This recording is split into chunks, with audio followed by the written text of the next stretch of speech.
Hey guys, so I did a thing and I wanted to share about it. So last Saturday night I went to sleep thinking about what would I do if I was a parent and I was trying to explain to my child what was going on in the world right now. And it was kind of on my mind. And so I went to sleep thinking about the possibility of this story of a fairy, a traveling fairy who just wanted to see the world, and she didn't know that everywhere she went that people were going to get sick. And so these were just kind of my thoughts as I was going to sleep. I woke up Sunday morning and I just started writing, and I came up with characters and the places that they would be in, and then I spent Monday and Tuesday kind of coming up with the interactions they would have and what would happen if they got sick. And then on Wednesday, I finished the story. So yesterday I spent some time looking up, like, what do you do when you have a story? Like, what do you do with it? And this morning I submitted it to the U.S. Copyright Office. So it's done. It's a real story. But I wanted to share it with you because originally my intention was to have this children's story to help explain what was going on. But you guys, it felt so good to write it, you know? Like the little girl inside of me needed that story. So while it's written in the form of a children's book, I think it really can be for anyone. So anyway, I just want to read my story, so I'll share it with you. So this is called CARINA'S Trip Around the World. So, her name was Carina, and she wanted to see the world. She packed her bag, and on her tag it said Adventure Girl. In the tallest building in China, she met a man with a bright red tie. They admired the view from the top. You should have seen how high. He spent a lot of time there. He was a busy man. Conferences, phone calls, and meetings. He had lots of business plans. Italy was beautiful. Oh, the ancient sights. She met a lovely family. They were such a delight. It was Nana's 80th birthday, and they had made her favorite treat. There were endless bowls of pasta, enough for 50 to eat. The family had gathered. They shared hugs and kisses on cheeks. So much fun, so many giggles. She hadn't laughed that hard in weeks.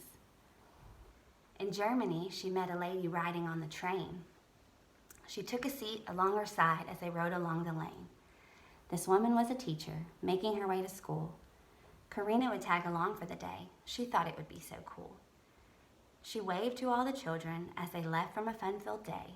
They had taken a field trip to the zoo and then to the park to play. Wandering around the world to her heart's content, new adventures were in store for her, so on her way she went.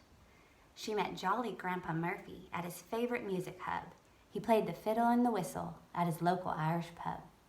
He danced with the ladies, turning on his golden charm. Everyone called him Lucky, just like the tattoo on his arm. New York City was amazing. She met a group of pals, best girlfriends from college, vacation for the gals. Coney Island, Times Square, all the Broadway shows. Everywhere they went, say cheese and strike a pose. In Australia, she met a surfer who owned a souvenir shack. You could rent a surfboard or borrow a snorkel. You just had to bring them back. All day at the beach. What a life he had. Selling beach gear on the seashore. She thought that was pretty rad. In every place that she had been, she was unaware that even when she traveled on, somehow she was still there. Little did she know, she was leaving quite a trail. She waved goodbye to her new friends and bid them all farewell. Carina's new friends didn't feel too well after several days. A little cough, a little fever, maybe it was just a phase. When everyone started to feel this way, they knew something was wrong.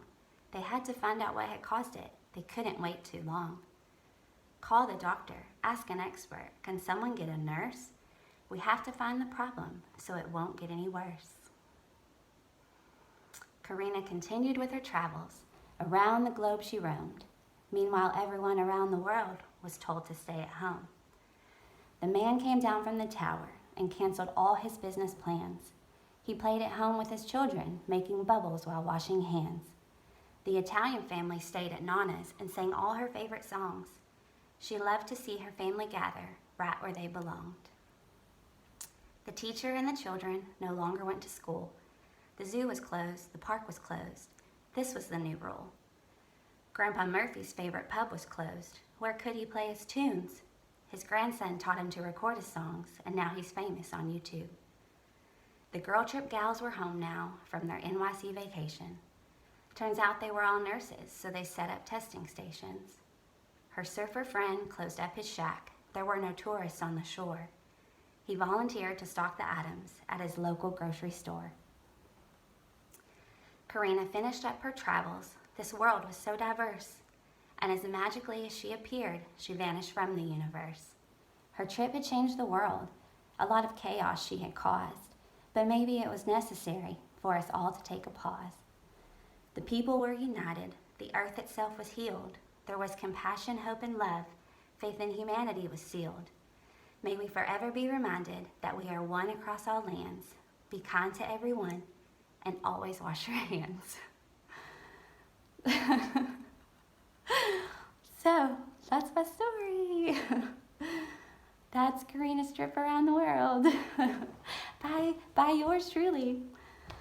I hope that you enjoyed it. It made me feel good to write it. It makes me feel good to share it. So I hope that you all enjoy, and I hope that it brings you a little happiness too.